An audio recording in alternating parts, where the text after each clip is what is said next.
So it's been great. It's been great. It's just, things happen and good things happen. And I think this is a very good thing for our country. The majority of persons have come. They seem to be younger ones. They seem to be entry-level ones.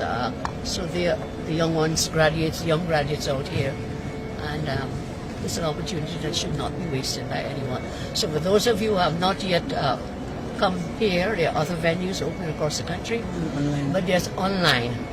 And that online, Minister Smith is in charge of that part of it. And how many you told me online? About 90,000 persons More than that now, have President. gone on the link. More than that. Of course, we may not have the 90,000 jobs, but that's what my job is. My job is to create jobs in our country. We promise you jobs, and we will deliver on that promise. All of it not happen the same day, but we were working on it. We work on it and get it done. Prime Minister, some people have said, the 20,000 jobs were available, but it's a matter of if the government is willing to fund these vacancies in state agencies. Can you say if all 20,000 will be filled? Yes, but I said not on the same day. It will be on a phased basis, and we'll continue to fill those vacancies as we go ahead. That is the whole purpose of this. So when you all became very upset, some of you with me, when I said there is no CEPEP and there's no URP, there will be no ghosts, there will be real people, real jobs, and these jobs are sustainable jobs. You could not go with a CEPEP job to the bank and get a proper mortgage to buy a house, or get a proper mortgage to buy a car, or get a proper mortgage to send your child to university somewhere. You couldn't do it with CEPEP and URP. That was just hand-to-mouth feeding. That's a kind of slavery. That's how I saw it, and I was very determined.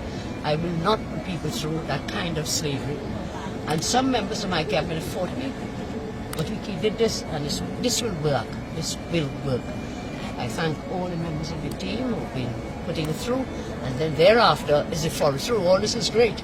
It's the follow through. And of course I wouldn't bust head, but I'll be on their cases to get it done. I think it's a great exercise. When I shut down the CEPEP, URP and all of those, in my brain I had shut it down, as I told you, because I saw it as slavery.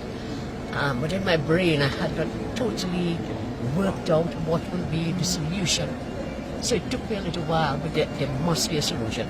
And then I told them in that cabinet, I said, every one of you go in your minister and tell me how many vacancies you have.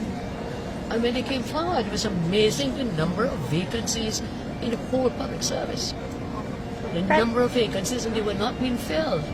Instead, CEPEP, URP, and blah, blah, blah, blah. No, I said this is phase one. This is the public sector jobs. But we are also targeting the private sector jobs. We partner with the private sector and do a rollout to see, let's bring more people into the job market and have the jobs created. It ends tomorrow. We know how many applications there have been so far? The last I checked, I can tell you online, there's been about 110,000 applications today. Coming back to the recruitment drive, would there be opportunities for people who are low-skilled or non-skilled workers through this drive? Yeah. of course, To the Minister of Works and Infrastructure and Local Government. Mr. Burke has about 1,700 vacancies for daily rated workers. Minister of Local Government, I can't call the number now, but I know Works has 1,700 daily paid, which was a daily low skill. Yeah. Local government have thousands. Yeah. Local government There's also. a next site downstairs where the daily rated workers are being recruited right downstairs beside you. What happens next though? Like after all the information is collated, what happens next? Well, this site closes. Well, this was just a kind of redundancy site, meaning the people who couldn't access online, they would have come here in several hubs across the country. But tomorrow night at 12 o'clock, what did you say? AM? We stop. Okay, because you hear what we are talking about, over 100,000 plus. And then we start to sift through to start the interview process on Monday of next week. Prime Minister says she ain't busting head, but she's on her case. And that's a fact, right? So interviews start on Monday of next. So this becomes this transition from the recruitment side to an interviewing side.